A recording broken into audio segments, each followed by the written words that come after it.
Practically विचार करणारा जमिनीवरचा माणूस म्हणजे बाबासाहेब आंबेडकर. आणि त्या दुःखात, दारिद्र्यात, त्या कष्टात लहानाचा मोठा झालेला आणि त्या परिस्थितीमध्ये बदल झालं पाहिजे असे विचार आणि कृती ठेवणारी व्यक्ती म्हणजे बाबासाहेब. तर सर्वप्रथम जेव्हा भारतीय स्वातंत्र्य आणि बाबासाहेबांच्या विचारातील स्वातंत्र्य काय होतं हे समजून घेण्यापूर्वी आजच्या चर्चा सत्राचे जे सूत्र आहे की मी प्रथमतः भारतीय आणि अंतिमतः भारतीय, आधी आम्हाला व्याख्या ठरवावी लागेल भारत म्हणजे काय आणि बाबासाहेबांना कोणता भारत अभिप्रेत. कारण मी प्रथम भारतीय आणि अंतिमतः भारतीय हे जसं बाबासाहेब म्हणतात तसं RSS वाले सुद्धा राष्ट्र प्रथम म्हणतातच. मग तेही राष्ट्रप्रथम म्हणतात आणि हेही म्हणतात की मी प्रथमतः भारतीय आहे. मग बाबासाहेबांचा भारत वेगळा आणि RSSचा भारत वेगळा आहे.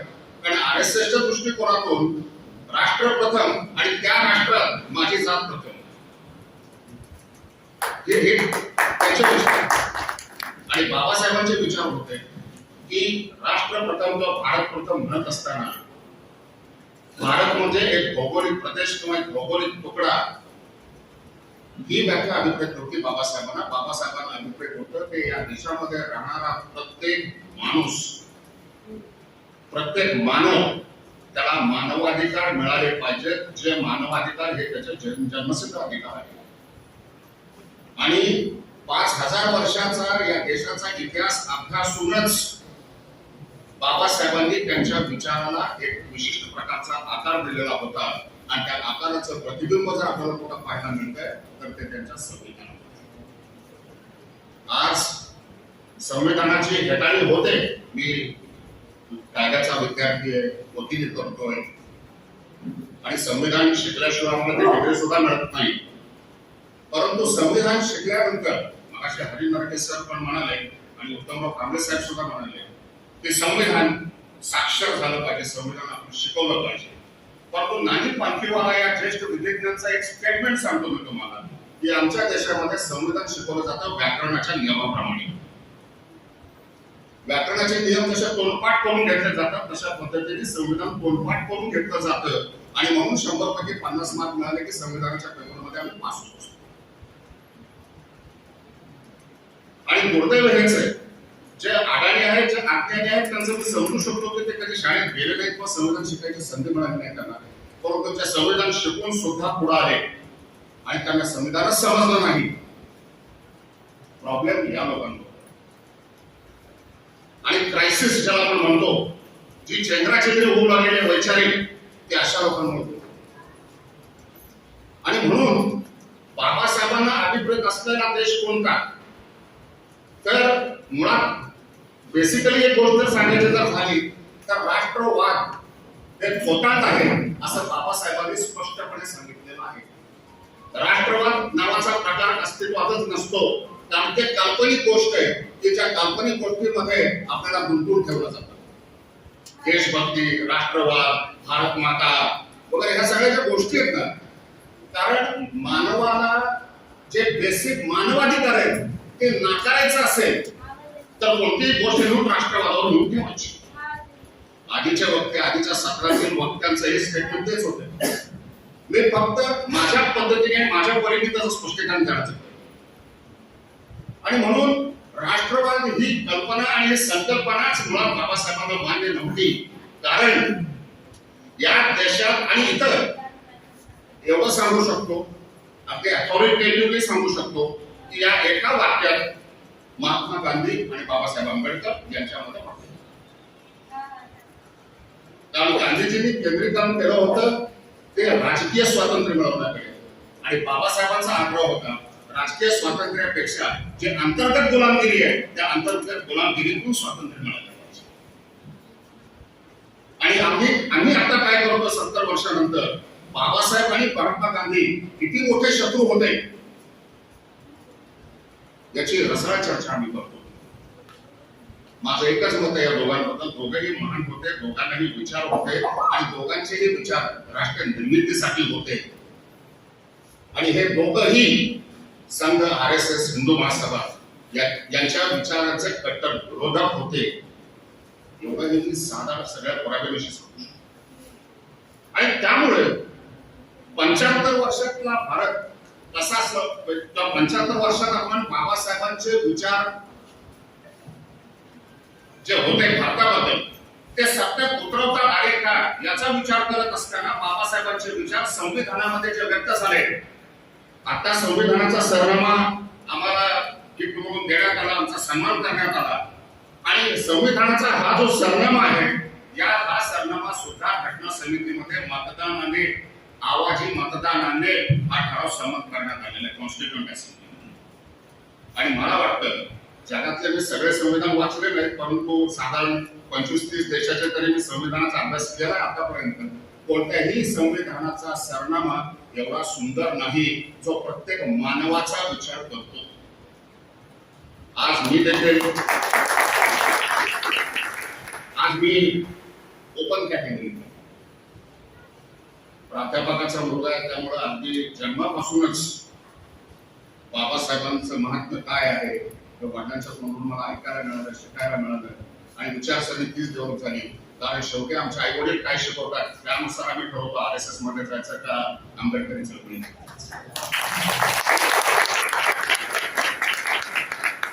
आणि घटनेचा हा जो सरनामा आहे, ज्याला केशवानंद भारतीच्या जजमेंट मध्ये basic structure of the constitution, संविधानाचा मूळ ढाचा ज्याला आपण म्हणतोय, तो ढाचा म्हणजे हा सरनामा. आणि या सरनाम्यामध्ये जे लिहिलं गेलं आहे, संविधानामध्ये जे लिहिलं गेलं आहे, संविधानाचा जो भाग 3 आहे, मूलभूत अधिकार, फंडामेंटल राईट्स, हे फंडामेंटल राईट दुसरं तिसरं काही नाहीये.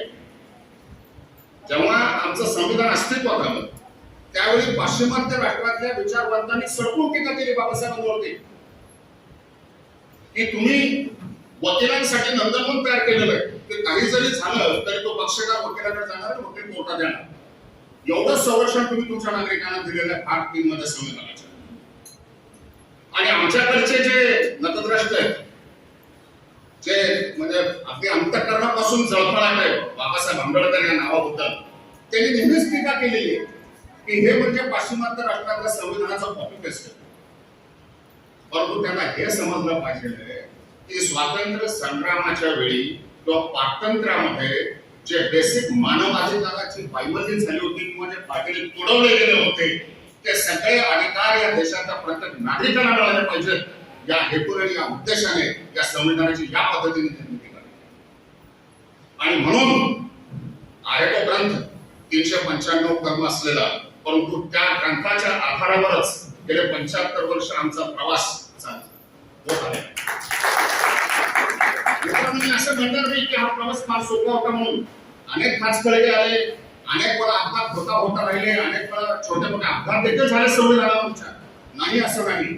परंतु त्याही अपघातांना ओव्हरटेक करून, त्याही परिस्थितीला खंबीरपणे सामोरे जाऊन आणि खंबीरपणे सामोरे जाताना या अंधकारमय प्रवासामध्ये फक्त एक ज्योत आमच्या समोर होते, ती ज्योत म्हणजे संविधान. आणि म्हणून आपण समजून घेतलं पाहिजे की बाबासाहेबांना नेमका कोणता भारत अभिप्रेत होता, राष्ट्रीय एकता की राष्ट्रीय एकात्मता. एकता शाबीत ठेवण्यासाठी भारतीय लष्कर समर्थ आहे. भारतीय लष्कराचे अनेक अधिकारी इथं सकाळच्या सत्रामध्ये होते, परंतु एकात्मता प्रस्थापित झाली पाहिजे. आणि एकात्मता प्रस्थापित होण्यासाठी जाती निर्मूलन झालं पाहिजे. जे अॅनिलेशन ऑफ द कास्ट मध्ये सुद्धा बाबासाहेबांनी मूळ तो ग्रंथच त्याच्यावरती आहे. जाती नष्ट झाल्या पाहिजेत. आणि जाती नष्ट होणे म्हणजे काय, की जोपर्यंत तुम्ही जे सोकॉल्ड खालच्या समाजातले लोक आहेत समाजामध्ये, मात्र जातीवर्ण यांनीच तयार केलेलं आहे. हा जो ढाचा आहे तो ढाचा नष्ट झाला पाहिजे. आणि तो ढाचा जोपर्यंत नष्ट होत नाही तोपर्यंत मी प्रथमता भारतीय आणि अंतिमता भारतीय ही भावना म्हणजे काय, फक्त जय हिंद भारत माता की जय म्हणण्यासाठी नाही, आम्ही सगळे भारतीय एक युनिट म्हणून एकत्रित येणं आणि ते युनिट मध्ये प्रत्येक जण समान पातळीवरती असणं, या गोष्टी बाबासाहेबांना आवडल्या. मला कित्येक वेळा या गोष्टी ऐकायला मिळाल्या, अगदी माझ्या कुटुंबामध्ये देखील ऐकायला मिळाल्या. आणि अलीकडे त्याचा जोर वाढलेला आहे गेल्या 7 वर्षापासून. आरक्षण रद्द झालं पाहिजे. आणि आरक्षण रद्द झालं तर समानता येईल. मुळात समाजामध्ये समानता नव्हती म्हणूनच आरक्षण आलं. समाजामध्ये जर आमच्या समानता असती तर आरक्षण आणायचा कोणताही प्रश्न किंवा कोणताही विषय संविधान समितीसमोर असायचं गरजच नव्हती किंवा त्यानंतरच्या सरकारला असायची गरज नव्हती. आणि दुःख एवढं वाटतंय की ही गोष्ट मी सकाळी नरके सर आणि उत्तम कांबळे साहेबांसमोर बोलणार होतो, परंतु ते दुसऱ्या एका महत्वाच्या मीटिंगसाठी ते गेले. की 4 दिवसापूर्वी मोदी सरकारच्या एका मिनिस्टरने, लॉ अँड ज्युडिशियरी मिनिस्टरने एक स्टेटमेंट केलं आणि त्या स्टेटमेंट असं होतं की इथून पुढे सुप्रीम कोर्टच्या कोलेजियमनी एससी आणि एसटी कॅटेगरीतले सुद्धा न्यायाधीश घेण्याचा विचार केला पाहिजे. या वाक्याचा अर्थ काय? या वाक्याचा अर्थ असं समजून घ्यायचं का मी की एससी आणि एसटी कॅटेगरी मधल्या लोकांच्या न्यायाधीश पदासाठी विचार केला जात नाही? बरं, हे तुम्ही जे कोणीतरी व्हॉट्सअप युनिव्हर्सिटी मधले विद्यार्थी आपण काय बोललो असतो तर ठीक होते. RSS पुरस्कृत संघ पुरस्कृत केंद्र सरकारमधला लॉ अँड ज्युडिशियरी मिनिस्टर जेव्हा बोलतोय आणि आकडा सुद्धा तोच सांगतो की जे कॉन्स्टिट्यूशनल कोर्ट्स आहेत, सुप्रीम कोर्ट, हायकोर्ट, याच्यामध्ये जर बघितलं तर एक कुणीतरी एक प्रतिनिधी किंवा प्रातिनिधिक स्वरूपामध्ये एकाला उचललं जातं त्याला न्यायाधीश केलं जातं. ही वस्तुस्थिती, ही वस्तुस्थिती नाकारता येणार नाही कारण ते कागदावरच आहे. मग बाबासाहेबांना हे प्रातिनिधिक स्वरूपाचं किंवा हे प्रतिनिधी पाठवणं अपेक्षित होतं त्यांना का समान हक्क आणि समान न्याय हे अपेक्षित? या स्वतंत्र भारतामध्ये आणि बाबासाहेबांचा काँग्रेसला आणखी एक विरोध कशाचा होता ते सांगतो तुम्हाला की काँग्रेसचं नेतृत्व उच्चवर्णीय करत आहेत, त्यावर पुन्हा उच्चवर्णीयांचा दबदबा प्रस्थापित होईल समाजामध्ये. ही साधारण भीती बाबासाहेबांच्या मनात होती आणि वस्तुस्थिती तीच आहे. आणि त्यामुळे की न्यायाधीश निवडताना, कॉन्स्टिट्यूशन कोर्ट्स मध्ये न्यायाधीश निवडताना 100 न्यायाधीश निवडल्यानंतर जर एक एससी आणि एसटी कॅटेगरी मधला जर न्यायाधीश कॅटेगरी घेत असेल तर नक्कीच बाबासाहेबांच्या स्वप्नातलं स्वतंत्र भारत नाही किंवा भारताचं स्वातंत्र्य नाही असं माझं स्पष्ट मत. आणि केवळ प्रातिनिधिक स्वरूपामध्ये या समाजाकडे बघायचं की या समाजाचा एक खासदार आला तर या समाजाला प्रतिनिधित्व मिळालं, या समाजाचा एक न्यायाधीश झाला या समाजाचं प्रतिनिधित्व मिळालं.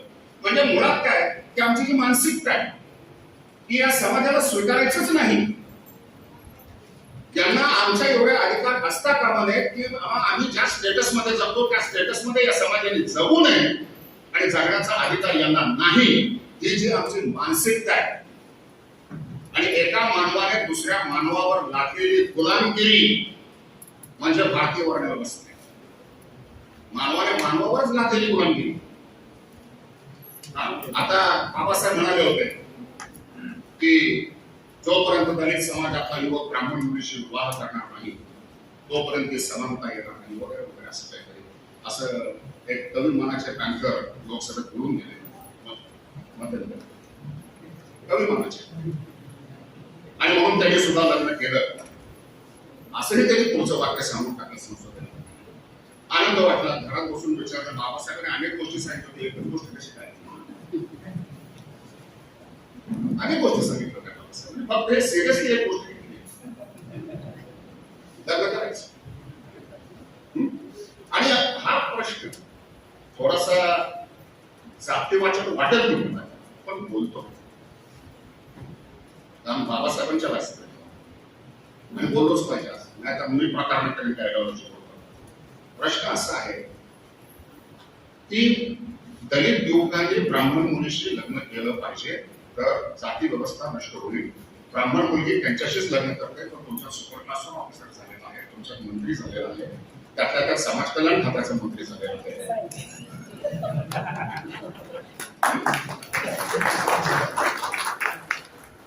तो त्यांच्याशीच लग्न करतो आणि मग आपण आपलं सगळं विराट उचलायचं आणि बुद्ध विहारातून कुठल्या तरी आलिशान सोसायटीमध्ये जायचं राहिला कारण तिथे शुभम करोते कल्याण आपल्याला म्हणायचंय. धम्मं शरणं गच्छामि हे अजिबात म्हणायचं. मग ही गुलामगिरी कुणी ओढून घेतली? ही मानसिक गुलामगिरी कुणी ओढली? ही मानसिक मानसिक गुलामगिरी अनुभवली. म्हणजे बाबासाहेबांच्या विचाराचं मिसइंटरप्रिटेशन किंवा मिसकॅल्क्युलेटेड इंटरप्रिटेशन जर करायचं कुणी तर आम्हीच करायचं.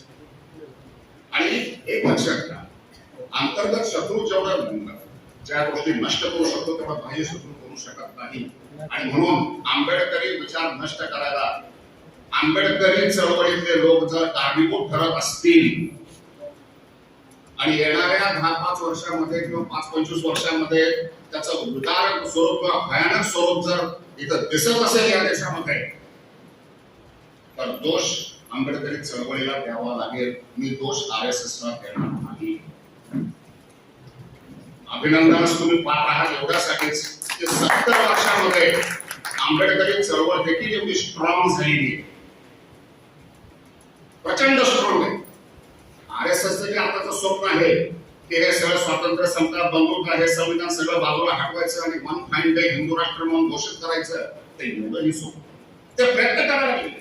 एक एक पुरुष कसा पाडता येईल, एक एक पुरुष कधी ढासळेल याचा ते वाट पाहत आहे. परंतु त्यांना आतून याही गोष्टींची खात्री आहे की ही चळवळ सुद्धा तेवढीच पॉवरफुल आहे आणि हीच एक चळवळ आहे ज्याच्याकडे प्रचंड मॅन पॉवर आहे. या देशातले 3 वाद कधीही संपणार नाही. आंबेडकरवाद, संघवाद आणि गांधीवाद. आणि आंबेडकरवाद ज्याच्या बाजूने असेल तोच सत्ताधीश असणार आहे. कारण ही चळवळ जी ती मास बेस्ड चळवळ आहे, ही मॅन पॉवरची चळवळ. ही चळवळ कुठंतरी 3% लोकांनी 40% आयात केलेल्या लोकांची ही चळवळ नाही आहे. ही चळवळ बाबासाहेबांना आपला बाप मानणाऱ्या लोकांची चळवळ. त्यामुळे याला ही छेदाचा प्रयत्न चालू आहे, नाही असं मी म्हणत नाही.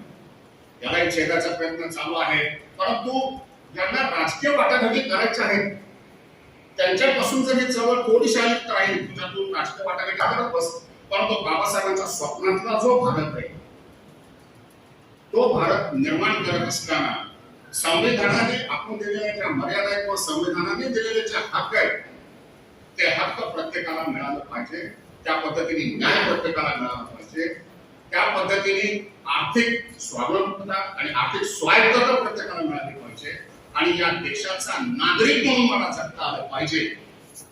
यासाठी हे संविधान आहे. संविधानामुळेच प्रत्येक व्यक्तीला या देशातील इज्जत मिळणार आणि प्रतिष्ठा प्राप्त होणार आहे. हा जो आरोप आहे की भारतीय संविधान म्हणजे काय, ते भारतीय संविधान म्हणजे बाबासाहेबांनी दलितांसाठी लिहिलेला एक ग्रंथ आहे. त्या ग्रंथामध्ये दलितांना आरक्षण दिलं गेलेलं आहे. हे 2 वाक्यामध्ये संविधानाचं डेफिनेशन करून लोक मोकळे होत आहेत. पण मला एक सांगायचं आहे की या संविधानानेच भारतीय स्त्रीला पण सन्मानाची जागा दिली. आणि मग ती स्त्री ब्राह्मण असो किंवा ती स्त्री दलित असो किंवा ती स्त्री लिहायचं, स्त्रियांना देखील समानतेचा अधिकार या संविधानानेच दिलेला आहे. त्यामुळे बाबासाहेबांचे उपकार ते फक्त दलितांवरच नाहीत, बाबासाहेबांचे उपकार या देशातल्या प्रत्येक नागरिकावरती आहेत. आज मी जे इथं व्यासपीठावर भाषण करतो त्या संविधानाचीच उत्तर आहे की मला अधिकार मिळाला पाहिजे. विचार करा, जर 15 ऑगस्ट 1947 ला सावरकरांना अभिप्रेत असलेला जर देश निर्माण झाला असता किंवा देशाची सत्ता सावरकरांच्या आणि त्या विचारसरणीच्या हातात सोडून जर ब्रिटिश दिले असते तर कदाचित भीमराव आंबेडकर हे नाव इतिहासाच्या पानावरती कुठेही दिसलं नसतं.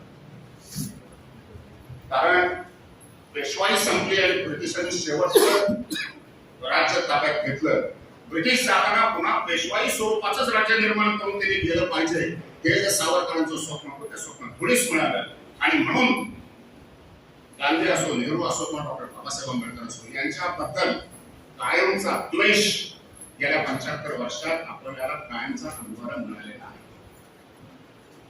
आणि म्हणून या देशाचा नागरिक म्हणून आणि आंबेडकरी विचारांचे पाईक म्हणून आपल्याला संविधानाने दिलेले जे हक्क आहेत, या संविधानातून जे कायदे निर्माण झाले, त्या कायद्याने दिलेलं जे संरक्षण, कायद्याचा वापर ढाल म्हणून करायला पाहिजे, कायद्याचा वापर हत्यार म्हणून करता कामा नये. आणि म्हणून बाबासाहेबांच्या लेखणीमधून जे विचार आलेले आहेत, संविधान सभेमध्ये त्यांच्या भाषणामध्ये ज्या भावना व्यक्त झालेल्या आहेत, जी तळमळ व्यक्त झालेली आहे, जे मानवाधिकार पायदळी तोडवले गेले, जे मानवाधिकार नष्ट करायचे प्रयत्न झाले, त्या सगळ्यांना पुनरुज्जीवित करायचं काम या संविधानाने केलेलं आहे, बाबासाहेबांनी केलेलं आहे. ते टिकवून ठेवणं, कारण ते ग्रंथ आहे तोपर्यंतच आपलं अस्तित्व आहे. ज्या दिवशी ते ग्रंथ बाजूला सरकेल, मित्रांनो, हेच एक ग्रंथ आहे ज्या ग्रंथाने 5000 वर्षाच्या भारताच्या इतिहासामध्ये पहिलं प्रजासत्ताक निर्माण केलेलं आहे. 5000 वर्षाच्या इतिहासामध्ये भारत कधीही प्रजासत्ताक नव्हता, राजेशाहीच होती. आम्ही उदंड सांगू भारताचा असा इतिहास आहे तसा इतिहास आहे म्हणून, उभं याचं 5000 वर्ष तुम्ही बघितलं नाही, आम्ही बघितलं, कोणीच बघितलं नाही. त्यामुळे काल्पनिक गोष्टी सांगायला काय हरकत नाही. राहुल संस्कृताई नावाचे फार मोठे लेखक आहेत, ज्यांनी बौद्ध धर्माचा प्रसार कसा झाला जगामध्ये याच्यावर ओला तो गंगा नावाचा जे ग्रंथ लिहिलाय, आणि त्या ओला तो गंगा या ग्रंथामध्ये बौद्ध धर्माचा प्रसार प्रचार कसा होत गेला आणि त्याचबरोबर इतिहासाची मोडतोड कशा पद्धतीने करण्यात आली आणि कशा पद्धतीचा इतिहास या जगासमोर आहे त्या भारतीयांसमोर ठेवला गेला याचं जिवंत उदाहरण अक्षरशः तुम्हाला सांगतो. एक एक लाईन वाचत असताना अंगावर ते शहर येतात. राहुल संस्कृत आहे त्यांचं उलटा गंगा. आणि मग प्रश्न पडतो की बौद्ध धर्म जगात सगळीकडे प्रसार पावला आणि तो भारतातच एवढा अल्प कसा काय? मग आम्ही व्हॉट्सअप युनिव्हर्सिटीवर सांगतो जगाने भारतातून बौद्ध धर्म घेतला, काही घेत नाही, किंवा भारताने जगाला बौद्ध धर्म दिला. माझं तर असं मत आहे, भारतातून बौद्ध धर्म बाहेर टाकला. कारण नालंदा विद्यापीठामध्ये जो कोणी तो चिनी अभ्यास घ्यायचा, आमच्या राजा महाराजांचं कौतुक करायचा आणि जाता जाता खेचनावरती हजारो ग्रंथ नालंदा विद्यापीठातून तो घेऊन जायचा. पण हे हजारो ग्रंथ आमचे जेव्हा परदेशी चालले आमच्या विद्यापीठातून, मग तो जाता जाता राजाचं कौतुक करायचं, किती मन मोठ्या राजाचं म्हणून. आणि हे ग्रंथ भारताच्या बाहेर गेले, हे ग्रंथ बाहेर आमच्या देशाच्या बाहेर गेले की हे ग्रंथ आमच्या देशातून बाहेर घालवले गेले. आणि त्यावेळी त्या राजाचा सल्लागार कोण होता हे जर तपासलं तर त्यावेळी सुद्धा राजाचा सल्लागार याच विचारसरणीचा माणूस होता की ज्याला ह्या सगळ्या गोष्टी भारतातून बाहेर काढायच्या. आज चीन सारख्या देशामध्ये आणि आशियाई राष्ट्रामध्ये बौद्ध धर्म जर 100% प्रसार पावतोय आणि भारतामध्ये तो 1% शिल्लक राहत नाही. आणि आम्ही सांगायचं की बौद्ध धर्माचा जन्म भारतामध्ये झाला आणि दुर्दैव की संपूर्ण बौद्ध धर्म भारतातून बाहेर गेलेला आहे. म्हणजे प्री प्लॅन्ड तो भारतातून बाहेर घालवण्यात आलेला आहे. या निष्कर्षापर्यंत माझा अभ्यास आणि मी या निष्कर्षापर्यंत नक्की आहे. आणि म्हणून यांच्या ज्या बारीक सारीक गोष्टी आहेत, या बारीक सारीक गोष्टी ते आज दिसत नाहीत आपल्याला, परंतु त्याचे दुर्गामी परिणाम जे आपल्याला भोगावे लागतात. आज ते काहीतरी करून ठेवतात कागदोपत्री, त्याचा फटका 50 वर्षानंतर आपल्याला दिसतो. या सगळ्या गोष्टींकडे आपण बारकाईने पाहिलं पाहिजे. संविधानामध्ये काय लिहिलंय, संविधानामध्ये बाबासाहेबांचे विचार काय होते, बाबासाहेबांकडून काय अपेक्षा होती, हे सगळ्यांना माहिती. कोणी आधी मन लावून अभ्यास केलेला आहे, कोणी अंतःकरणापासून अभ्यास केलेला आहे, कोणी त्याच्यावर रिसर्च केलेला आहे, सगळ्यांना माहिती. परंतु ते करण्यासाठी आज परिस्थिती अशी आहे मित्रांनो की जात नष्ट करायची म्हणता म्हणता आज जातीच्या भिंती एवढ्या मजबूत झालेल्या आहेत की त्या 15 ऑगस्ट 47 ला सुद्धा तेवढ्या मजबूत नव्हत्या, तेवढ्या मजबूत झालेल्या त्या 2021 मध्ये. मी मगाशी बोललो आंबेडकरी चळवळ सुद्धा मजबूत झालेली आहे. म्हणजे आता प्रकार असा झालेला आहे की आंबेडकर चळवळ देखील मजबूत झालेली आहे आणि तिकडे संघवाद देखील मजबूत झालेला आहे, जातीच्या भिंती देखील मजबूत झालेल्या आहेत. आणि म्हणून उभा संघर्ष अटळ आहे. आणि या संघर्षाच्या काळामध्ये कुणाचेही पाय डगमगता कामा नये. आणि ज्या त्या ठिकाणी मागाच्या हरिकर सर बोलले की आपण तोंडावरती निषेध व्यक्त केला पाहिजे, त्यामागच्या त्यांच्याही भावना त्याच होते की ज्या त्यावेळी यांना चेक दिल्याशिवाय, यांना जाब विचारल्याशिवाय आणि यांचा निषेध केल्याशिवाय आणि यांना विरोध केल्याशिवाय आपल्याला दुसरा पर्याय नाही. तेव्हा बाबासाहेबांनी आम्हाला संविधान दिलं. आता आमचं सगळं व्यवस्थित चाललेलं आहे, या गोष्टी करून चालणार नाही. सगळं काही चांगलं तुमचं चालू राहील. पुढच्या पिढीचा विचार करा, 2 पिढीचा विचार करा, कायमच्या पिढीचा विचार. ते जे विचार ते लोक ते लोक स्वतःच्या पिढीचा विचार करत नाही. ते पुढच्या 50 वर्षाचं, 100 वर्षाचं, 200 वर्षाचं. मी तर म्हणजे परवा माझ्या मित्राला असंच सर विनोदाने बोलून गेलो की जर परिस्थितीचा आटोक्याच्या बाहेर गेली आणि सगळी देशाची सत्ता जर या लोकांच्या हातात जर पुढचे 10-20 वर्ष जर राहिली, तर मला तर अशी भीती वाटते की 100 वर्षानंतर इतिहास असा लिहिला जाईल की भीमराव आंबेडकर नावाचे कुणीतरी विष्णूचे अवतार आकाशवाणी झाली, आकाशामध्ये खाली आले, येताना ब्रह्मदेवाने लिहिलेले ग्रंथ होतं, 5वं वेद होतं ते, म्हणजे आमचं संविधान. असाही इतिहास नाही. कारण इतिहासाची मोडतोड कशी करायची असते, तर 70 वर्षापूर्वीचा इतिहास जर या पद्धतीने शिकवला जातो तरी बरं, 70 वर्षाचा इतिहास सांगणारे लोक आजही आमच्यात आहेत. ते सांगतायत काय घडलं होतं. परंतु जर एक 50-100 वर्षाचा कालखंड जर उलटून गेला तर आपल्याला आता आपल्या पुरतं पाहून चालणार नाही. आता इथं जेवढे लोक बसलेले आहेत या सगळ्यांना संविधानाचं संरक्षण आहे आणि सगळ्यांना संविधानाचं संरक्षण असल्यामुळे कोणी 50शीत आहे, कोणी 40शीत आहे, कोणी 30शीत आहे, कोणी 70 मध्ये आहे. आपल्याला संरक्षण आहेच, पण आपली पुढची पिढी, त्याच्या पुढची पिढी आणि बाबासाहेबांनी संपूर्ण मानव जातीसाठीचा जो विचार केलेला आहे तोच विचार आपल्याला करावा लागणार आहे. संविधान आपल्यासाठी टिकवायचंय, तो टिकतो, परंतु आपल्यापेक्षाही पुढच्या पिढीसाठी ते टिकवून ठेवायचंय. पुढच्या पिढीच्या हातामध्ये कुठलंही वेद किंवा शास्त्र नको. कारण वेद आणि शास्त्र ज्या दिवशी हातात येईल त्या दिवशी आम्हाला मंदिराच्या बाहेर बसूनच जेवण करावं लागेल. कारण ही परिस्थिती मी 1980 पर्यंत बघितलेल्या माझ्या आजोळी. जेव्हा कुठलं मंदिरात कार्यक्रम असायचं तेव्हा ओपन कॅटेगरीतले सगळे लोक मंदिरात बसून जेवण करायचे आणि गावाबाहेर जो महारवाडा असायचा तिथल्या लोकांना मंदिराच्या बाहेर बसून त्यांना ताट लावलं जायचं. ही विदारक स्थिती मी माझ्या डोळ्यांनी 1980-81 पर्यंत. कदाचित माझ्या बोलण्यामध्ये थोडासा बंडखोरपणा जाणवत असेल. त्याचं कारण असं आहे की माझ्या आईचे वडील कट्टर सांगत आणि माझ्या वडिलांचे वडील कट्टर गांधीवादी. आणि हे जे क्रायसिस आहे ना, आयडिओलॉजिकल क्रायसिस म्हणतात, ते कोणता झेंडा हातात घ्यायचा नेमका.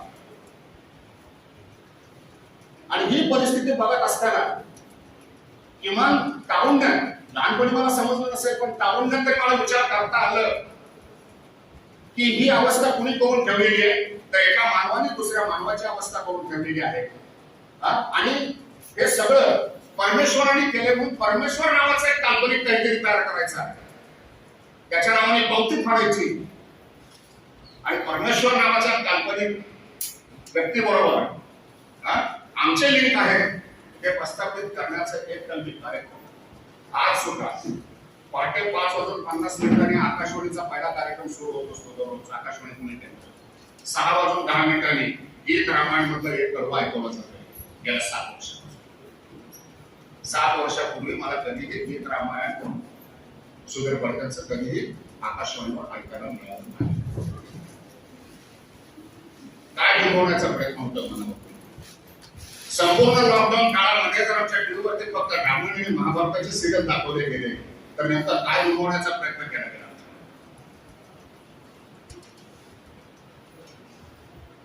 बाबरी मशिदीच्या बाबतीमध्ये बाबरी मशिदीचा ढाचा जेव्हा बदला तेव्हा तारीख काय निवडली त्यांनी? 6 डिसेंबर. काय असतं 6 डिसेंबरला? बाबासाहेबांचं महापरिनिर्वाण दिन. दुसरी तारीख भेटली नाही. पंचांगामध्ये जे 3.5 मुहूर्त आहेत, दिवाळीचा परवा, दसरा, रामनवमी, हनुमान जयंती, हे दिवस नाही भेटले. बाबासाहेबांच्या महापरिनिर्वाण दिनीच आम्हाला बाबरी मस्जिद पाडायचे म्हणजे देशातील एक वर्ग बाबरी मस्जिदचा निषेध करत असेल आणि बाबासाहेबांच्या महापरिनिर्वाण दिनाकडे बरोबर त्या जाणून बुजून त्याच्यात दुर्लक्ष होईल किंवा त्यांचं महत्व कसं कमी करता येईल. कारण मुस्लिम लोक 6 डिसेंबर काळा दिन म्हणून पाळतात त्यांची मुश्किल. म्हणजे विचार करा, एका धरणामध्ये 2 पक्षी, 3 पक्षी, 4 पक्षी मारण्याची जी एक कला आहे त्यांच्याकडे, त्याला त्या चाणक्य नीती असं म्हणतात. एका दरात अनेक पक्षी मारण्याची कला त्यांच्याकडे आहे, त्या लोकांकडे आहे. आणि म्हणून 6 डिसेंबरचा मुहूर्त काढला. याच्याबद्दल कोणी कधी काही निषेध केलाय असं मला तरी वाटत नाही, किंवा कोणता विषय छेडला गेला असं मला तरी कधी वाचनामध्ये किंवा पाहण्यात आलेलं नाही. परंतु ते जे करतात ते सगळं ठरवून करतात. मुंबईवरचा हल्ला 26/11 झाला मित्रांनो. 26/11 आम्ही संविधान दिन मानतो. माझ्या बाबासाहेबांच्या जीवनाशी रिलेटेड जे जे महत्वाच्या तारखा आहेत त्या सगळ्या तारखावरती अशी काहीतरी दुर्घटना करून ठेवायची या देशामध्ये, की जेणेकरून 26/11 हेमंत करणारे दामटे आणि जे जे कोण शहीद झाले त्या शहीदांचे फोटोच फक्त व्हॉट्सअपवरती ठरले पाहिजे. चला याला करू कुर्बानी. आणि 26/11 संविधानाने स्वीकारलं होतं. या गोष्टीला मागे कसं टाकता येईल किंवा लोकांनी आपल्या स्मृतीच्या बाहेर कसं जाईल, त्याच्या आड कसं जाईल, याचाच प्रयत्न सातत्याने केला गेलेला आहे. आणि तोच प्रयत्न आजही चालू आहे. म्हणजे जेणेकरून काय की या महामानवाच्या जीवनाशी रिलेटेड ज्या ज्या तारखा त्या तारखेला अशी एक कुठेतरी दुर्घटना करून ठेवायची की ते सगळं विसरलं. आणि म्हणून अर्बन नक्षलवादी म्हणून एका IIT मधल्या विद्यार्थ्याला 14 एप्रिल रोजीच अटक करावी याच्या मागे फार मोठं षडयंत्र. मी तंतुमयांचं बोलतो. 14 एप्रिलला त्यांना अटक करावी. बाबासाहेबांच्या जन्मदिनी बाबरी मशीद पडावी त्यांच्या महापरिनिर्वाण दिली. मुंबईवरचा 26/11 व्हावा संविधान दिली. आणि म्हणून बाबासाहेबांना काय देश भारताचं स्वातंत्र्य कशा पद्धतीने अभिप्रेत होतं 70 वर्षात आपण अचीव करत आलोय. आज दलित सुद्धा अगदी मुख्य सचिव पदापर्यंत जाऊन पोहोचलेला आहे. तो प्राध्यापक झालेला आहे, ऑफिसर झालेला आहे, तो होतोय अजून पण.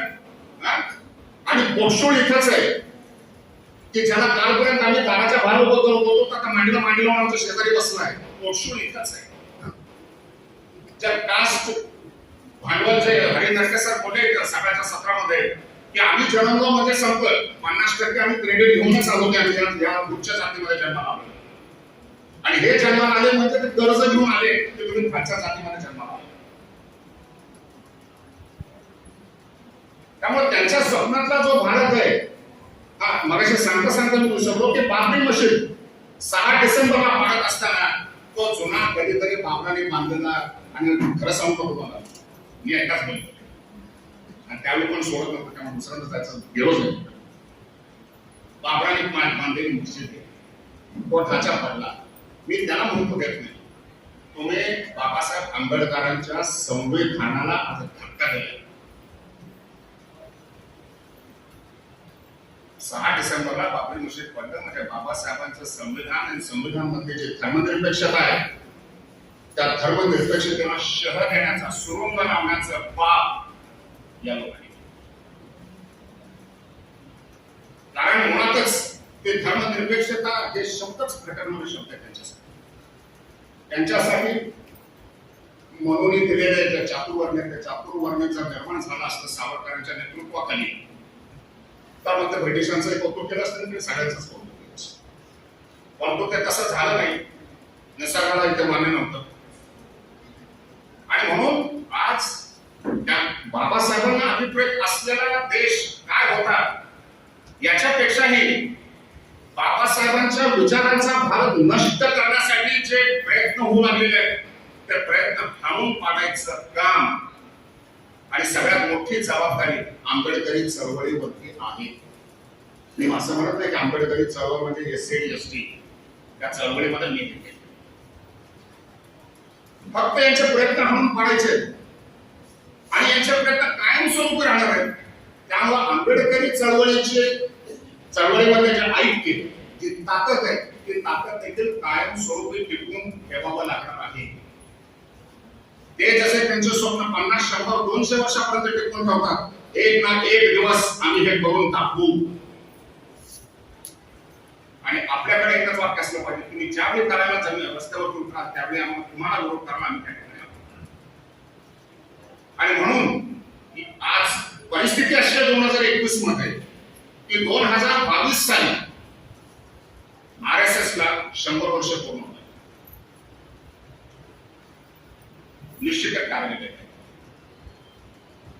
2022 साली निश्चित एक टार्गेट आहे RSS ला 100 वर्ष पूर्ण होणार आहे आणि त्या 100 वर्ष पूर्ण झाल्यानंतर ते काय काय करायचा प्रयत्न करणार आहे किंवा त्या दृष्टीने आतापासून त्याची काय काय तयारी चालू आहे या सगळ्या गोष्टींचा अभ्यास आपल्याला करावा लागणार आहे. तुमचे माझे नेते मंडळी काय करतात ते आपण विसरून जाऊ. त्यांचे राजकीय लागेबांध आहेत, पॉलिटिकल ऍडजस्टमेंट आहेत त्यांचे. कोणी कधी कुठं जाऊन कोणाजवळ बसायचं, कविता म्हणायची, नाटक सांगायचे, त्यांना दोन. परंतु बाबासाहेबांनी पॉलिटिकल ऍडजस्टमेंट करणाऱ्या दलित नेत्यांसाठी संविधान दिलेलं नाहीये. झोपडी झोपडीमध्ये राहणाऱ्या दलितांसाठी संविधान पॉलिटिकल ऍडजस्टमेंट करायची तरी जावं काही हरकत नाही. आणि एक चित्र क्लिअर झालेलं आहे, काही नेत्याच्या पाठीमागं संपूर्ण आंबेडकरी समाज नाही किंवा आंबेडकरी चळवळ काही नेत्यांच्या पाठीमागं. त्यामुळे मला तेच आव्हान झाले. तर अशा परिस्थितीमध्ये आज या व्यासपीठावरती मला माझे स्वतःचे विचार व्यक्त करण्याची संधी दिल्याबद्दल मी संयोजकांचे आपल्या सर्वांचे अंतःकरणापासून आभार मानतो आणि आपले रजा देतो.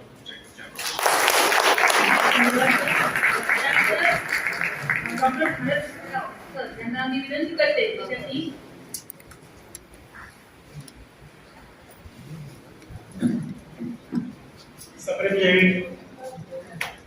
जेवणानंतर आपल्याला बरीच बौद्धिक झालेली आहे.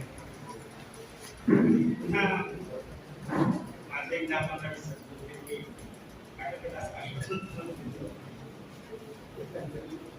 काय मित्रांनो की जेवणानंतर ही स्वस्त झोपण्याची वेळ नाही.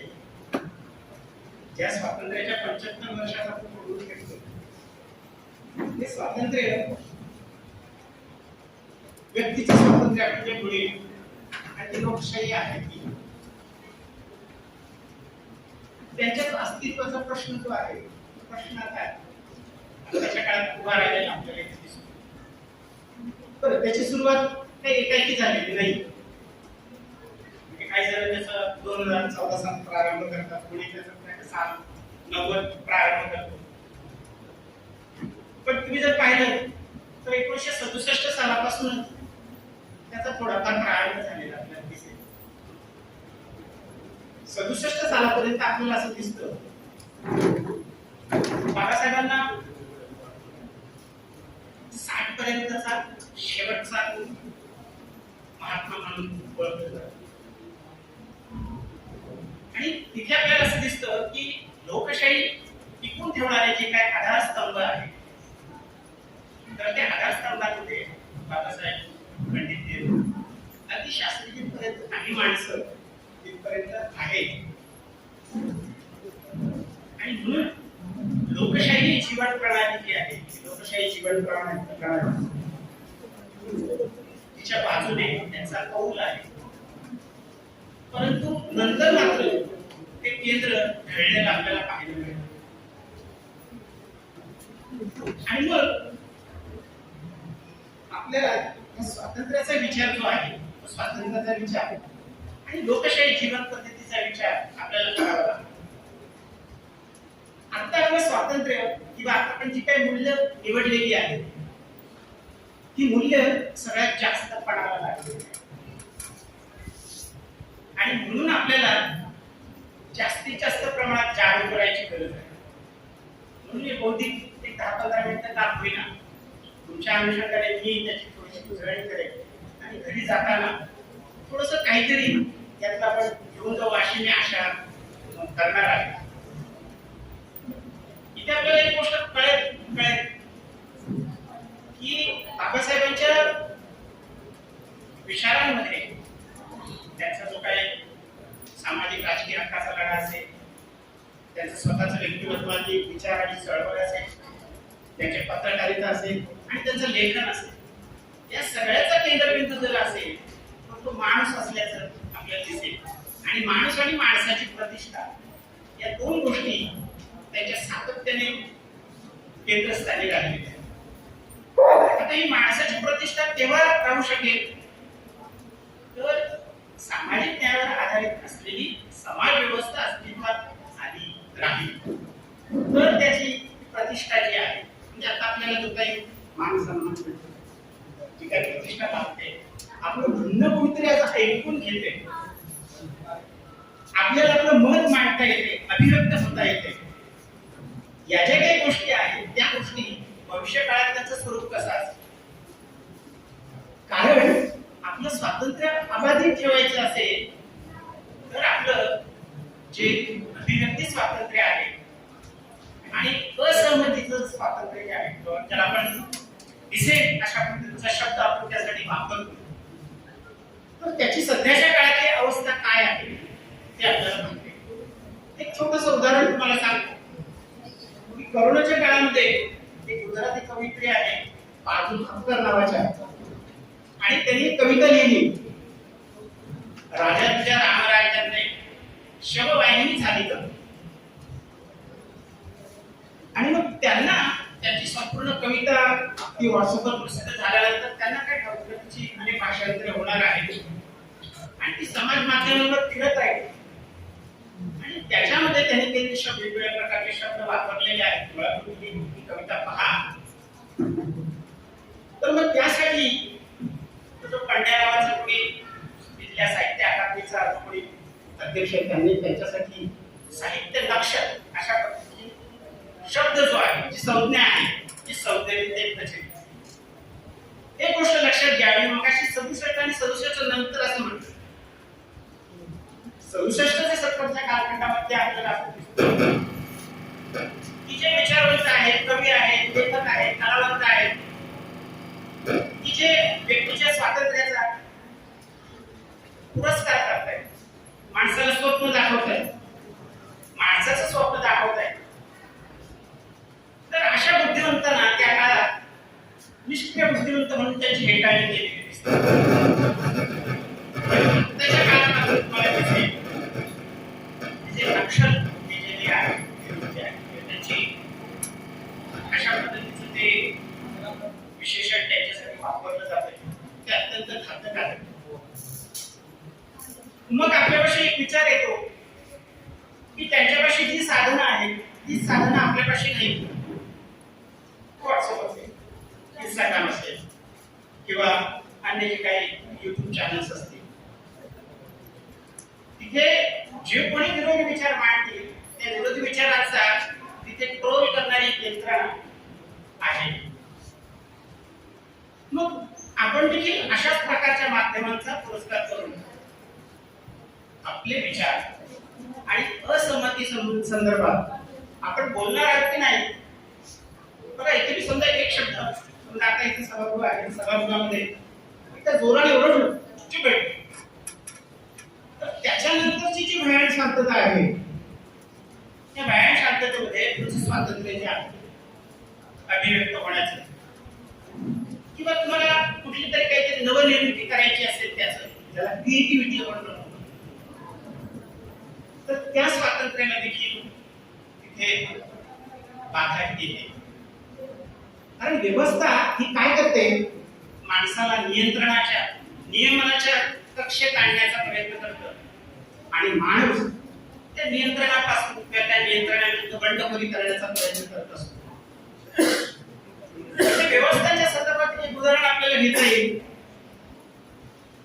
की बाबासाहेब जी व्यवस्था म्हणतात म्हणजे जो समाज म्हणतात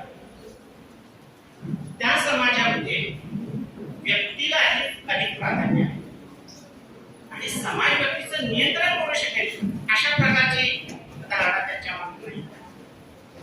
काही काळात आपण समाजामध्ये राहत असताना करत असतो, पण ते एकमेकाच्या हिताचे असू शकते अशा पद्धतीचं करार काही मर्यादेपर्यंत तो करू शकेल, परंतु संपूर्ण यंत्रणा त्याचं नियमन आणि नियंत्रण करू शकणार नाही. अशा पद्धतीची व्यवस्था जी आहे ती बाबासाहेबांना तिथे भेटत आहे. म्हणून या निमित्ताने मला असं वाटतं की आपण सर्वांनी या संदर्भात सतत व्यक्त होत राहिलं पाहिजे. आपली असहमती जी आहे ती असहमती व्यक्त करत राहिलं पाहिजे. जे वेगवेगळ्या प्रकारचे निर्णय घेतले जातात म्हणजे आपण एक घेऊया की भारतामधल्या ज्या काही स्वायत्त संस्था असतील त्या स्वायत्त संस्थांची जी काही निकामी करण्याचं काम चालू आहे ती संसद घ्या. संसदेचं सभागृह घेतलं तर ते गृह आहे, त्याच्यामध्ये जे मनी बिल असतं त्या मनी बिलला फक्त राज्यसभेची मान्यता त्याची काय आवश्यकता लागत नाही. साधारणतः 14 दिवसाच्या कालावधीमध्ये जर त्याने ती सहमती दाखवली नाही तर ते मनी बिल पास होतं. पण हे सरकार आपल्याला असं दिसतंय की मनी बिलच्या नावाखाली आधार कार्ड सारख्या गोष्टी देखील पास करून देताना दिसतंय. आणि या निर्णयापर्यंत काही लोक आलेले आहेत की या राज्य संस्थेची गरज असते. बघा, पहिली जी आपली आधारस्तंभ आहे त्या संसदेच्या संदर्भातच असा प्रकारचा प्रश्न आहे. विकेंद्रीकरणाच्या बाबतीमध्ये घ्या, म्हणजे एक संसद आपण घेतली आणि पुढे आपण जसं जाऊ प्रत्येक संस्था जी आहे त्याच्यामध्ये विकेंद्रीकरणाला प्राधान्य असलेलं दिसेल. म्हणजे आपली जिल्हा पंचायतीपासून ते ग्रामपंचायतीपर्यंत असेल किंवा इतर अनेक ज्या काही स्वायत्त संस्था असतील, न्यायपालिका असेल, सीबीआय असेल किंवा आता अलीकडे आलेली एनआयए असेल, निवडणूक आयोग असेल, तर यांच्या संदर्भात आपण अशा पद्धतीचे जर काही निर्णय होत असतील तर त्या संदर्भात आपला जी असहमती असेल तर ती असहमती आपण नोंदवली पाहिजे. आपली अभिव्यक्ती स्वातंत्र्य जे आहे ते आपण अबाधित राखलं पाहिजे. आणि तसं आपण राखलं तरच मग जी सामाजिक न्यायावर आधारित असलेली लोकशाहीची आपल्याला आवश्यक आहे अशा प्रकारची शासन संस्था पण निवडलेली आहे. ते अबाधित राखण्याचं काम, त्याची जबाबदारी आपल्याकडे आहे. त्या दृष्टीने आपल्याला तशा पद्धतीचे प्रयत्न आपल्याला करायचे आहे. आता ही जी समाज व्यवस्था आहे, 1-2 मिनिटात मी माझा आवडतो. ही समाज व्यवस्था कशी असेल तर जात, लिंग आणि वर्ग अशा प्रकारचा असेल. म्हणजे इथे आपल्याला काही एक स्वतःवर जबाबदारी घ्यावी लागेल. मी डॉक्टर विलास जाधव आणि त्यांचे जे काही सगळे विचारे मित्रांचा अभिप्राय हा संघ इथे आहे असं म्हणतो. त्याच्याने संघाचा शब्द वापरतो. तर ते वेगवेगळ्या पातळ्यांवर असा विचार करून समविचारी माणसाला एकत्र आणून, कारण कसं असतं की आपण केवळ बाबासाहेबांचा विचार त्याचं पुस्तकी हे करायला लागलो तर एक प्रकारची सांप्रदायिकता आपल्याला येऊ शकते. आणि म्हणून आपल्याला काय करावं लागेल की ती जी ती होण्याची भूमिका आहे ती आपल्याला निभवावी लागेल. ती आपल्याला जबाबदारी आहे. कारण बाबासाहेब स्वतः कधी म्हणजे आपण एका अमुक जातीचा आहे आणि माझ्यासोबत अमुक जातीचा माणूस असला पाहिजे आणि जातीच्या माणसाबद्दलची जी काही विश्वासार्हता असते, म्हणजे आपण जेव्हा एखाद्या समाजामध्ये मिक्स व्हायला जातो तेव्हा आपण जेव्हा त्याला सांगतो की तू कोण मी कोण, आणि जेव्हा तो आपला सजा देतो तेव्हा आपण विश्वासाने एकमेकांची काही गोष्टी करतो. तर मला वाटत नाही अशा प्रकारच्या काही गोष्टींची आवश्यकता आहे. ती काही बंधनं आपण स्वतःहून लावून घेतली पाहिजे. कारण कसं आहे की बऱ्याचदा जातीची जी काही उपयुक्तता असेल ती नष्ट झालेली आपल्याला दिसेल, परंतु केवळ तिचं भावनिक आवाहन जे आहे ते अजूनही कायम असल्याचं आपल्याला दिसतं. म्हणून या भावनिक आवाहनाला जर बाजूला करायचं असेल तर आपण काही स्वतः काही बंधनं पाळली पाहिजे. म्हणजे समजा आपण एखाद्या सामाजिक कार्यक्रमामध्ये जातो की ते वेगवेगळ्या प्रकारची माणसं असतात. एखादा म्हणतो अरे हा अमुक याला कुठं मारलं की लवकर कळतं, हा म्हणतो हा याला कुठं मारलं पाहिजे त्याला कळतं.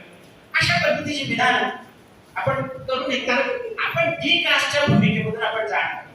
म्हणून मी म्हटलं की बाबासाहेबांची ती डी कास्ट होण्याची जी काही भूमिका असेल किंवा मूल्यांप्रतीचं त्यांचं जे काही जगणं असेल, एकंदर जीवन प्रणाली व्यक्तिमत्व जे असेल या अनुषंगाने आपण गेल्याशिवाय खऱ्या अर्थाने ती जी वर्ग, जात आणि लिंगविरहित अशा प्रकारची समाज व्यवस्था अंमलात येणार नाही. आपल्याकडची जी कुंपणं जी असते ती आपल्याला पाडावी लागते. त्याबरोबर आपल्या ही जी काही लोकशाही मी मगाशी म्हणालो की जीवन प्रणाली आहे आणि तिचा आपण स्वीकार केलेला आहे. आपलं स्वातंत्र्य अबाधित राखण्यासाठी आणि लोकशाही जीवन प्रणाली कायम राखण्यासाठी आपण एक प्रकारचं या निमित्ताने एक कटिबद्ध होऊया. आपला जो काही असहमतीचा किंवा अभिव्यक्ती स्वातंत्र्याचा जो काही अधिकार असेल तो व्यक्त करूया. कारण केवळ वेगवेगळ्या प्रकारच्या गुन्ह्यांना किंवा वेगवेगळ्या प्रकारचे खटले भरले जातात. आपण बघतोय काय देशामध्ये अवस्था आहे. विरोधी आवाज भटकण्यासाठी देशद्रोहाचे खटले सहजपणे भरले जातात. पत्रकाराची भूमिका जी आपल्याला या देशात चौथ्या स्तंभाची आपण म्हटलेली आहे. काही पत्रकार आपल्याला देखील ती सगळ्या प्रकारचा विरोध करून ते आपली पत्रकारिता ती प्राणपणाने निभावताना दिसते. सामाजिक उत्तरदायित्व जे आहे ते प्राणपणाने निभावताना दिसतं. परंतु काहीही आपल्याला म्हणजे आपण गोस्वामीचं उदाहरण घेतलं तर आपल्याला ती अशा पद्धतीचं लोटांगण देताना आपल्याला तिथे दिसते. तर या सगळ्याच्या अनुषंगाने जनता संसद आणि जी आपली जी काही पत्रकारिता असेल त्या अनुषंगाने त्या शासन सत्तेला थोडस परत एकदा दिशा देता येऊ शकते. तर या अनुषंगाने आपण सतत जागरूक राहिलं पाहिजे. आणि हे जागरूक करण्याचं काम हे इंटेलेक्च्युअल वर्गाचं आपण ज्याला म्हणतो की कलावंत असतील किंवा साहित्यिक विचारवंत असतील तर या सगळ्यांनी सतत या समाजाला जागरूक ठेवण्याचं काम केलं पाहिजे. तर त्या अनुषंगाने आपण सगळे कटिबद्ध होऊ अशा पद्धतीचा आशावाद व्यक्त करून मी माझे 2 शब्द संपवतो. जय भीम.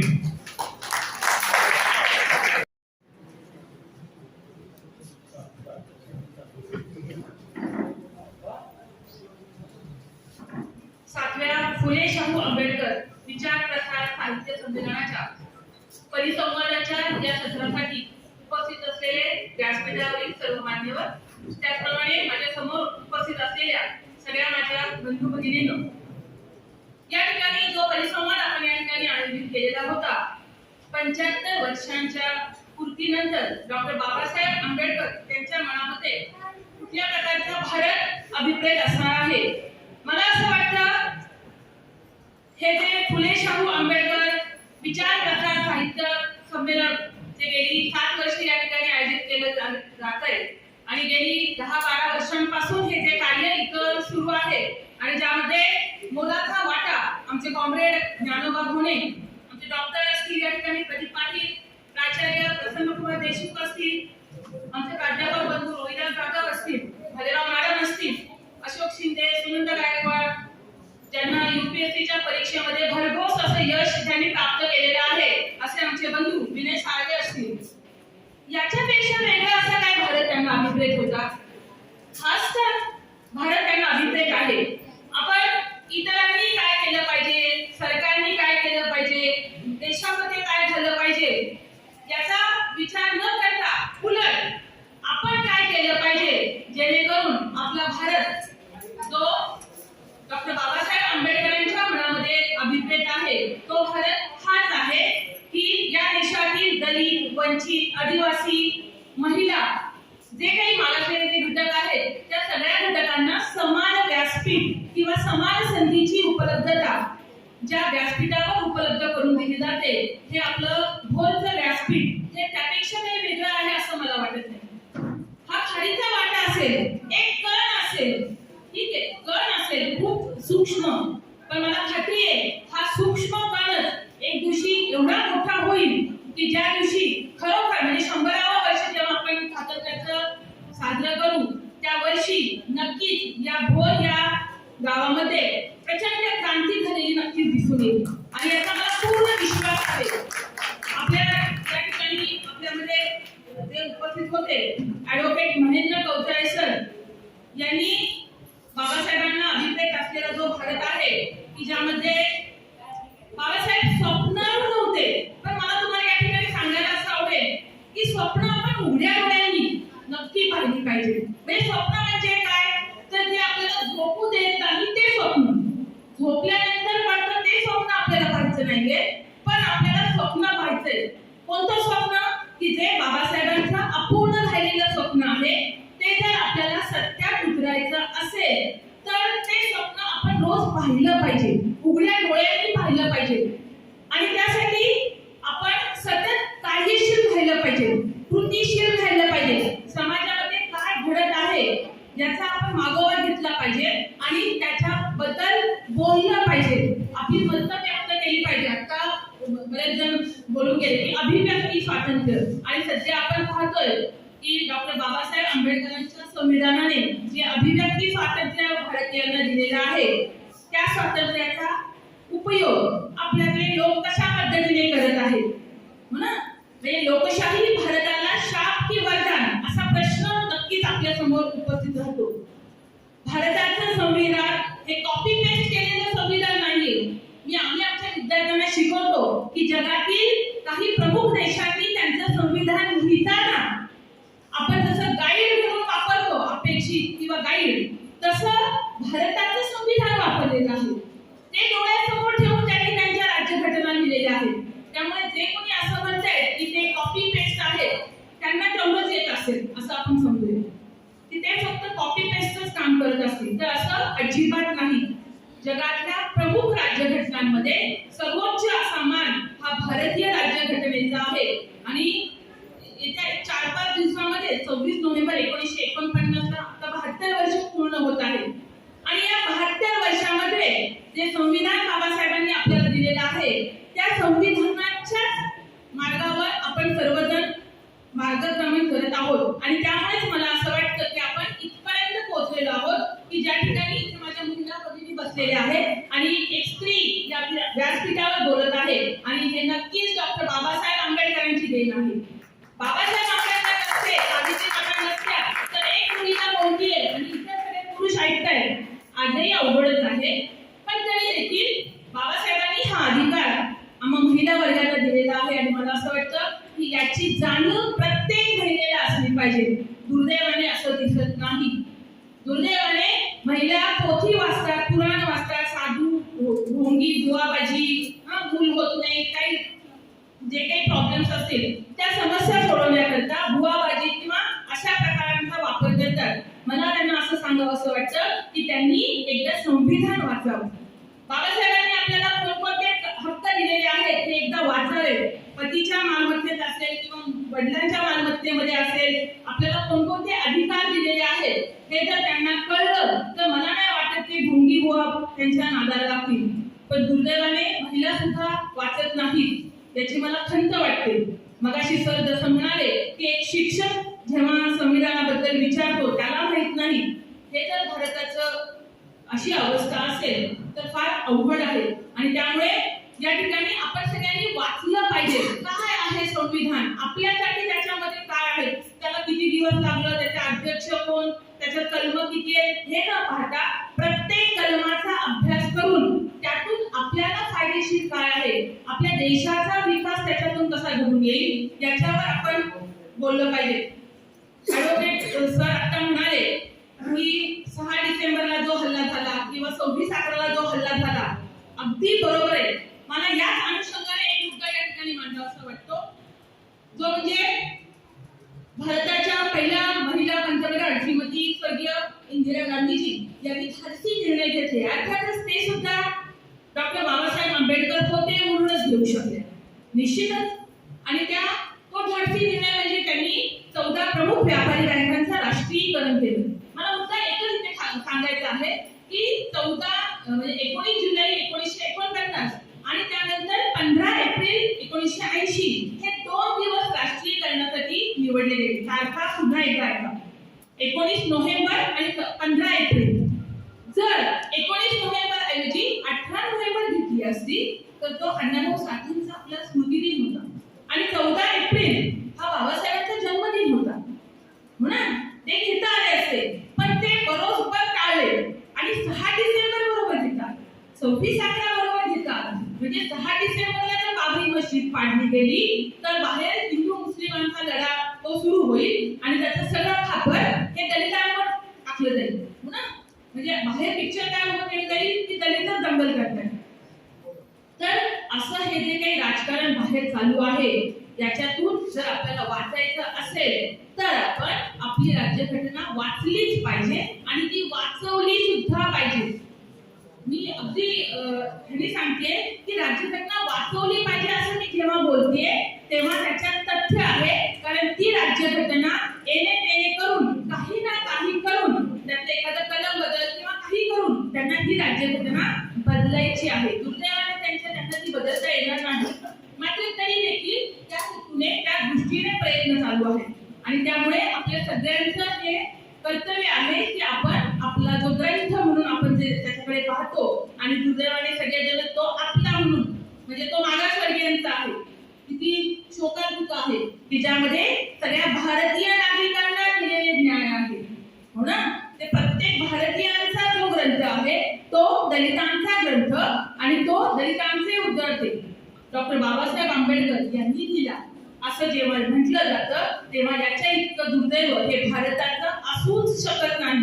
मी अर्थशास्त्राचे अभ्यासक आहे आणि त्यामुळे मी जे जे काही वाचलेलं आहे, डॉक्टर बाबासाहेब आंबेडकर लंडनला जाऊन त्यांनी ज्या काही डिग्र्या घेतल्या, त्यांनी जे काही संशोधन केलं, त्या संशोधन करत असताना त्यांना जे काही गुरु लाभले तिथले, त्या प्रत्येकाने असं सांगितलेलं आहे की आमच्याकडे माझ्याकडे आलेल्या सगळ्या विद्यार्थ्यांमधला सगळ्यात हुशार विद्यार्थी ते तर जाऊ द्या, पण इतकं चांगलं लेखन किंवा इतकं चांगलं संशोधन हे अद्यापही कुणीही केलेलं नाही.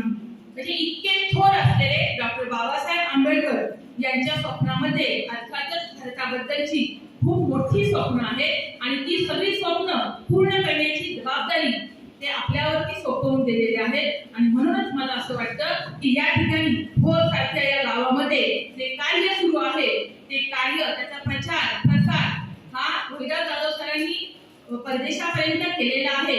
पण तेवढंच करून आपल्याला थांबायचं नाही, तर त्याही पुढे जाऊन आपल्याला हे कार्य अधिक जोमाने पार पाडायचे आहे. आणि मला खात्री आहे आपण सर्वजण मिळून जर हे कार्य पुढे नेलं तर नक्कीच डॉक्टर बाबासाहेब आंबेडकरांच्या स्वप्नातील भारत हा नक्कीच आपल्या सगळ्यांना या ठिकाणी पाहायला मिळेल.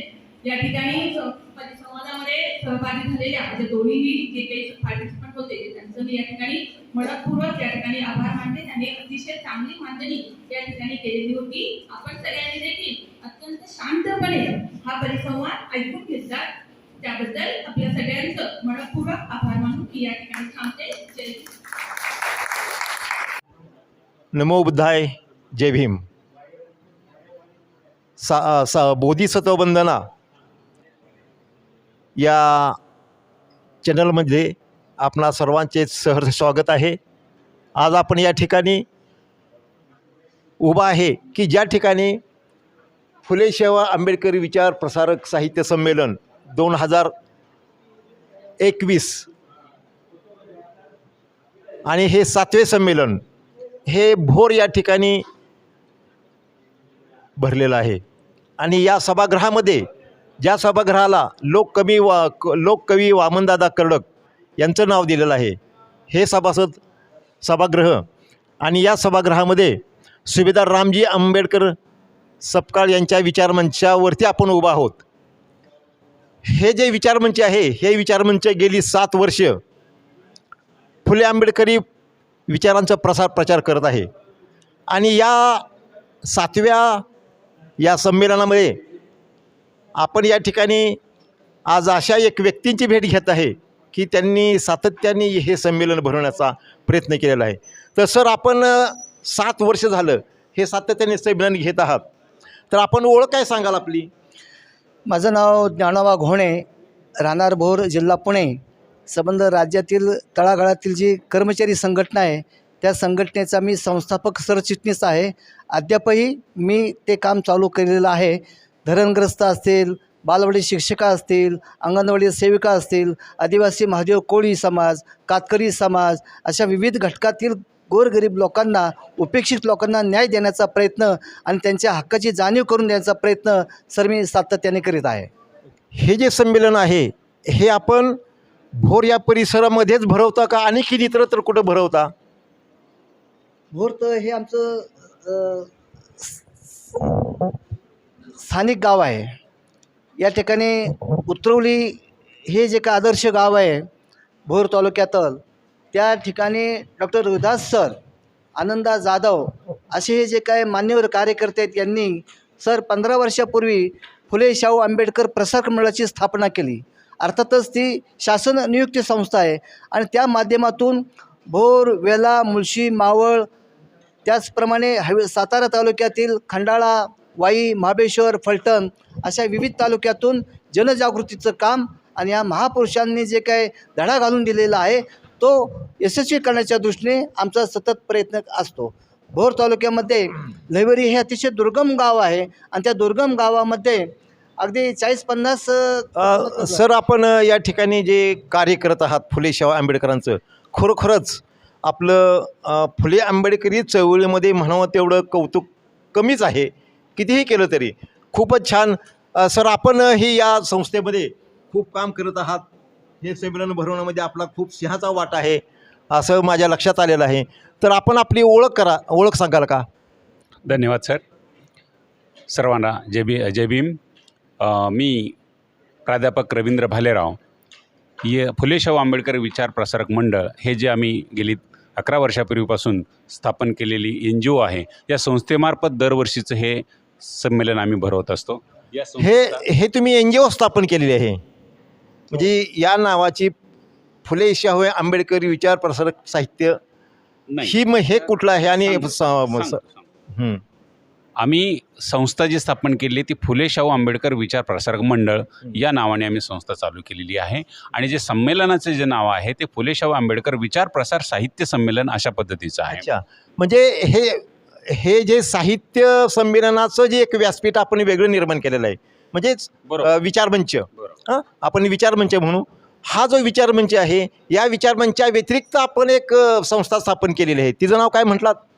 फुले शाहू आंबेडकर विचार प्रसारक मंडळ या नावाने आम्ही संपूर्ण महाराष्ट्रात काम करत आहोत. अच्छा, आपण काम करता म्हणजे काय काय आपण ध्येय ठेवलेले आहेत, उद्दिष्ट? संस्थेची जी उपक्रम किंवा जे उद्देश आहेत त्या उद्देशाप्रती आम्ही बांधिलकी मानून आम्ही या सर्व ग्रामीण भागामध्ये आणि शहरी भागामध्ये आम्ही काम करत आहोत.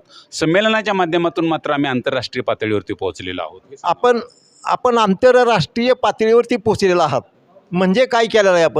आपण परदेशामध्ये सुद्धा अशा पद्धतीचं संमेलन आपण भरवलेलं आहे. येथील भोरमध्ये झालेल्या संमेलनामध्ये काही आपण फेसबुक, यूट्यूब यासारख्या माध्यमातून प्रसिद्धी म्हणजे पावलो आणि त्या माध्यमातून इतर देशातल्या सुद्धा लोकांनी आपल्याला, म्हणजे जे NRI होते, म्हणजे भारतातले काही लोक बाहेर स्थायिक झालेले आहेत, अशा लोकांनी आम्हाला निमंत्रित केलं आणि त्या ठिकाणी सुद्धा संमेलन आम्ही घेतलेली आहे. म्हणजे आपले फुले शाहू आंबेडकर विचाराचे जे काही कार्यकर्ते आहेत बाहेर गेलेले, त्यांनी आपल्याला त्या ठिकाणी मदत केलेली आहे, त्यांनी बोलवून घेतलेलं आहे आणि आपण त्या ठिकाणी संमेलन भरवलेलं आहे. थायलंड, मॉरिशस या ठिकाणी, त्याचबरोबर इतर राज्यामध्ये आपण गोवा या ठिकाणी सातत्याने संमेलन घेत आहोत. गोव्यात आता 9 ते 12 डिसेंबर या दरम्यान आपलं 4थं साहित्य संमेलन होत आहे याच नावाचं. म्हणजे दरवर्षी आपण आणखीन आता परत तुमचं संमेलन होणार आहे गोव्यामध्ये. हां, म्हणजे तुम्ही अनेक संमेलनं भरवता का असे वर्षामध्ये? अनेक संमेलन आपण भरवतो. भोरचं हे आपलं 7वं आहे, इतर ठिकाणचे क्रम वेगळे आहेत. आता 4थं आहे ते गोव्यातलं आहे. आपणाला काहीतरी बोलायचं आहे? मला एक सांगायचं आहे की आंतरराष्ट्रीय स्वरूपाचं पहिलं संमेलन मॉरिशस या ठिकाणी सर झालं. त्या ठिकाणी सांस्कृतिक खात्याचे मंत्री स्वतःहून त्या कार्यक्रमाला हजर होते आणि मग ते इतके भारावून गेले की भारतासारख्या, महाराष्ट्रासारख्या अतिशय चिमुकल्या भोर तालुक्यामध्ये जर डॉक्टर बाबासाहेब आंबेडकरांचे विचार जर चांगल्या प्रकारे पेरले जातात तर आपल्या इथं का नको? बाबासाहेब आंबेडकर जरी भारताचे जरी असले तरी ते जगाला काहीतरी न्याय देऊ शकतात, अशा रीतीची भूमिका घेऊन सांस्कृतिक खात्याच्या मंत्र्यांनी मंत्रालयामध्ये तो विषय घेतला आणि शाळेमध्ये हा विषय घेऊन डॉक्टर बाबासाहेब आंबेडकर, फुले, त्यानंतर शाहू महाराज यांचे विचार हे करण्याच्या दृष्टीने आमच्याकडून पुस्तकं. हां, थोडक्यात म्हणजे तुम्ही परदेशी जाऊन सुद्धा आपण संमेलन भरवलेलं आहे. जय भीम. मी प्राध्यापिका डॉक्टर मेघना मधुकर भोसले, पुणे जिल्हा शिक्षण मंडळाच्या मामासाहेब मोहोळ महाविद्यालय पौड पुणे या ठिकाणी गेली 32 वर्ष अर्थशास्त्र या विषयाचं अध्यापन करीत आहे. येत्या डिसेंबरमध्ये 9, 10, 11 रोजी जे आंतरराष्ट्रीय साहित्य संमेलन होणार आहे फुले शाहू आंबेडकर विचार प्रसार मंडळाचं, त्या संमेलनाची अध्यक्ष म्हणून माझी निवड करण्यात आलेली आहे आणि आम्ही दिनांक 8, 9, 10, 11 या दिवशी गोव्यामध्ये जाऊन आपल्या फुले शाहू आंबेडकरांचं जे काही विचारकार्य आहे ते त्या ठिकाणी प्रसारित करणार आहोत. आजच्या या फुले शाहू आंबेडकर प्रसार साहित्य संमेलनामध्ये जे परिसंवादाचा जो कार्यक्रम आयोजित केलेला होता की ज्याचा विषय होता की डॉक्टर बाबासाहेब आंबेडकर यांच्या मनातील 75 वर्षानंतरचा भारत, या विषयाला अनुसरून या ठिकाणी एक परिसंवाद आयोजित केला होता. त्यामध्ये ॲडव्होकेट करदळे सर यांनी की ज्यांना संविधानाचा त्यांचा गाढा अभ्यास आहे, त्यांनी अतिशय सुंदर प्रकारे आपली मांडणी केलेली आहे. आणि या ठिकाणी मला अभिमान याचा वाटतो की इतर म्हणजे आपल्या समाजातील नसून सुद्धा त्यांना आपल्या समाजाबद्दल एवढी आस्था किंवा आपल्या संविधानाबद्दलचा इतका आदर आहे, म्हणजे याच्यातूनच आपल्याला अभिप्रेत होतं की डॉक्टर बाबासाहेब आंबेडकर यांनी दिलेलं संविधान हे आपल्यासाठी नसून संपूर्ण भारतासाठी आहे. थोडक्यात तुम्हाला असं सांगायचं आहे की या संमेलनाच्या म्हणजे विचारमंचाच्या माध्यमातून आपण इतर समाजामधील इतर उच्चवर्णीयामधील सुद्धा लोकांना त्यांच्यामध्ये आपण फुले आंबेडकर चळवळ ही विचारामध्ये आणलेली आहे. मी जाधव रोहिदास फुलेशाह आंबेडकर विचार प्रसारक मंडळ त्याचा एक कार्यकर्ता आहे आणि मुळात आमचा भाग आहे तो ग्रामीण भाग आहे. ग्रामीण भागामध्ये इथं 2 वेळा बाबासाहेब आंबेडकर येऊन गेल्याचा इतिहास आहे आणि त्यांच्या विचारांचा जागर या ग्रामीण भागामध्ये होणं काळाची गरज आहे आणि ते करणं हे अत्यंत निकडीचं असल्याकारणानं हा विचार आपल्याला समाजापर्यंत तळागाळात नेण्यासाठी या विचार संमेलनांचं आयोजन करणं काळाची गरज होती, म्हणून आम्ही ती सुरुवात केली. बरं, पहिलं साहित्य संमेलन जे आपण भरवलं त्यातल्या काही अडचणी सांगा आणि तिथून नंतर काही तुम्हाला सोपं कसं होत चाललेलं आहे हे सांगा. अडचणी मुळात आमच्याकडे अडचण आलीच नाही, उद्भवलीच नाही. संमेलनाचा जेव्हा विषय मांडला आणि सगळ्या लोकांपर्यंत नेला, विविध समाज घटकांपर्यंत नेला, त्या सगळ्या समाज घटकांनी ते उचलून धरली आणि अनेक समाज इथले जे आहेत विविध समाजामध्ये त्यांच्यामध्ये ती लोकप्रिय झाली आणि तेव्हापासून त्या सगळ्या समाजाने याला कायम पाठिंबा दिलेला आहे आजपर्यंत. त्यामुळे अडचण कुठल्याही पातळीवरची आम्हाला आत्तापर्यंत आलेली नाही. परंतु हीच जय भीम म्हणणारी मंडळी जर इतर समाजातील असतील तर इतर समाज बांधव देखील आपल्यासोबत जोडला जाईल, ही एक म्हणजे हा एक उद्देश आहे त्यामधून. त्यामुळे आपल्या सर मी हा प्रश्न यासाठी विचारलेला आहे की फुले शाहू आंबेडकर साहित्य संमेलन काय हा आहे हा जो आपण स्वातंत्र्याची 75 वर्ष हा पण इश्यू होता आणि या इश्यूला धरून प्रश्न इतर लोकांना तर आपल्यात आणायचा आहे. ठीक आहे सर, तुम्ही या ठिकाणी चांगल्या प्रकारे हे केलेलं आहे, संमेलन भरवलेलं आहे. संमेलन असंच उंच उंच वाढत राहो, मॉरिशस आणखीन अनेक ठिकाणी जाऊ. एवढंच नाही, एक मिनिट सर, आपण या ठिकाणी फक्त ही बाईट आहे आपली, तर आपल्याला फक्त या ठिकाणी संपवायचं आहे. तर आपण असंच चांगल्या प्रकारे संमेलन भरत राहा. चांगले चांगले मोठे मोठे आजच्यासारखे कार्यकर्ते आणलेले ते आपल्याला ह्याला यावेत. आपण या बोधिसत्व वंदना या न्यूज चॅनलसाठी जी मुलाखत दिली त्याबद्दल बोधिसत्व वंदना हे चॅनल आपलं सहर्ष ऋणी राहील. जय भीम, जय बुद्ध, जय भारत. आपलं प्रेम असंच राहू द्यात, वृद्धिंगत होऊ द्यात हीच अपेक्षा. धन्यवाद. जय भीम.